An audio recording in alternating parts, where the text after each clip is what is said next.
The crash happened barely 24 hours ago, and not surprisingly, attention is already focusing on the plane involved, the Tupolev 154.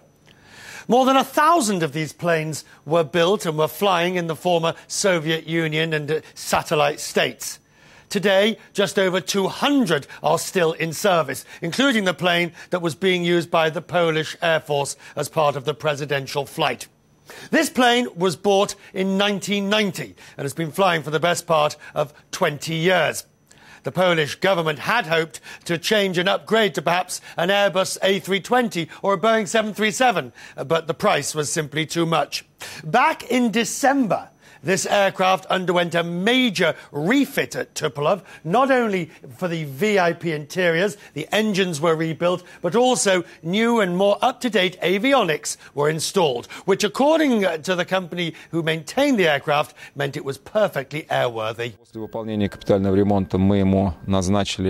In December of last year, we completed a major refurbishing and repair of the Polish president's plane and provided the Polish government with repair and maintenance parts for the next 6 years. The plane has been in use very little since that major repair, only 2 or 3 months. In addition to the interior work, all of the engines were completely rebuilt. Speaking frankly, we believe this tragedy could not have been caused by equipment failure. So, if the plane was airworthy and in good condition, attention now focuses on the weather. We know there was heavy fog, and we also know that air traffic control at Smolensk had warned the pilots of the plane to divert and abort their landing. But for some reason that's not immediately clear, they neither did that and they continued their descent, which was too fast and too steep. The Russian plane was diverted by air traffic control to a different airport due to the worsening weather conditions. The Polish Tu-154 with a Polish president on board was informed of the weather and was advised to divert to a different airport. The crew decided to land, and this does not go against international practice because the final decision is made by the captain.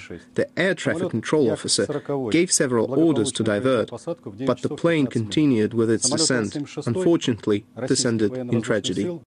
There are some suggestions that the pilot may have been under pressure from the president to land the plane.